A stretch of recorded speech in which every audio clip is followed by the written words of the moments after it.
Alors nous sommes dans le cahier fonction d'une variable, au chapitre logarithme exponentiel. Nous allons faire l'exercice 6.14 qui est ici avec Desmos.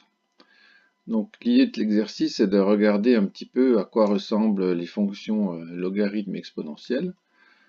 On va les comparer en fait avec les fonctions les plus connues, donc 10 puissance x, e puissance x en violet, ln de x et log de x.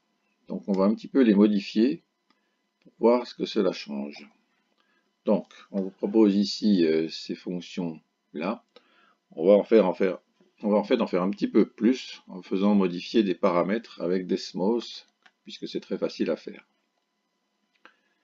Bon, alors on va commencer par écrire déjà ln de x.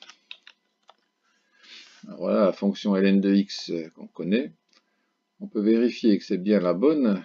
Il faut que quand vous avez E, c'est-à-dire 2,71, vous obtenez 1 ici, puisque ln de E, ça fait 1, donc on voit que ça marche. E est à peu près ici, le logarithme me donne 1, donc c'est bien logarithme naturel.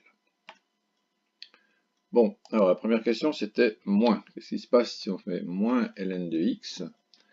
Bien, vous voyez que ça fait une symétrie par rapport à l'axe des x. Il ne faut pas confondre ça avec ln de moins x. Vous voyez que vous avez aussi une symétrie, mais cette fois-ci par rapport à l'axe des y. Voilà. Alors, 2 moins ln de x, qu'est-ce qui va se passer? On peut déjà le deviner. Moins ln de x, il est là. 2 moins ln de x, en fait, ce qui va se passer, c'est que tout va être monté de 2. Donc, on peut le faire à côté pour voir la différence. Voilà, 2 moins ln de x, vous voyez qu'elle est bel et bien montée de 2. On peut voir l'effet en mettant une lettre à la place de 2.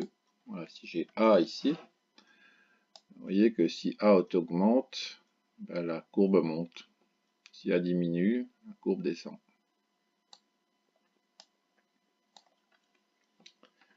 Ensuite, nous avions ln de x moins 3.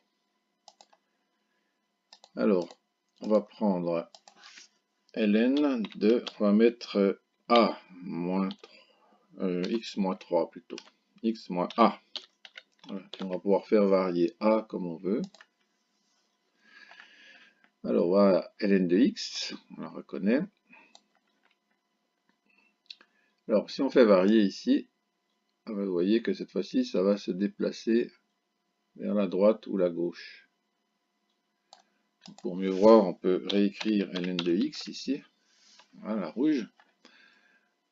Vous voyez que, voilà, ici ça se colle parfaitement, c'est quand A est égal à 0.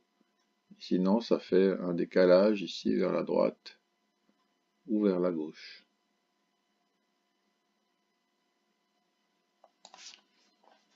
Voilà. Vous pouvez vous amuser avec d'autres paramètres, mettre des A et des B où vous voulez. Alors, les deux dernières, j'ai moins EX et 2 fois E puissance X. Alors, donc là, on va écrire simplement, on va enlever tout ça. On va écrire E, chapeau X. Et puis devant, on va mettre, ça c'est E puissance X. On va la garder comme ça. Et on va en mettre une autre. On va mettre A fois E puissance X. Alors, mettons le curseur. Si A est égal à 1, vous voyez que c'est E puissance X tout simplement. Maintenant, si A augmente, qu'est-ce qui va se passer? Voilà ce qui se passe. Vous voyez que là, quand je passe dans les négatifs, elle s'inverse. Et si vous avez A est égal à moins 1, en fait, vous obtenez moins E puissance X. C'est justement ce qu'on demande ici, moins E puissance X. Donc là, vous avez une symétrie d'axe horizontal. Maintenant, si vous prenez plus grand que 1, vous voyez que la fonction va croître plus vite. Voilà, si par exemple ici je prends a est égal à 2, mais je vois que je passe par le point 2 ici, ce qui est normal, puisque quand x est égal à 0 et puissance x, ça vaut 1, donc j'aurai 2.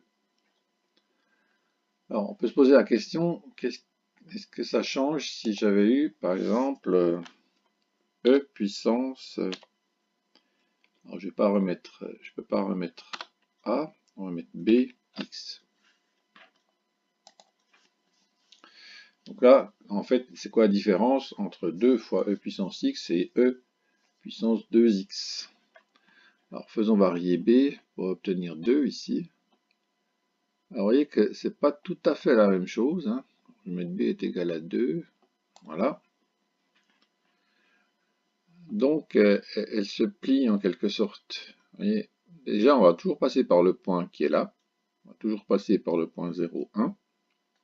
Et donc, la fonction va en quelque sorte un peu se plier pour passer par là.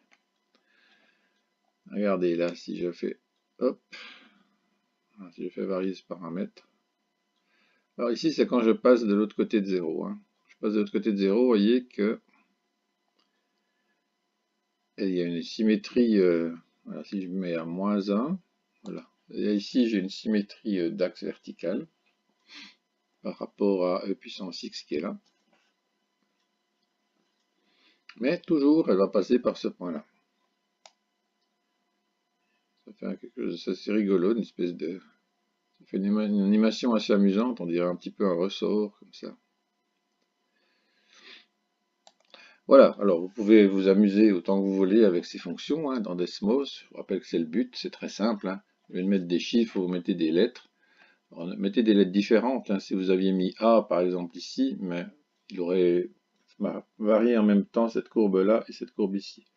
Donc, si vous voulez que ça varie séparément, mettez des lettres différentes. Voilà, alors je vous laisse vous amuser avec Desmos.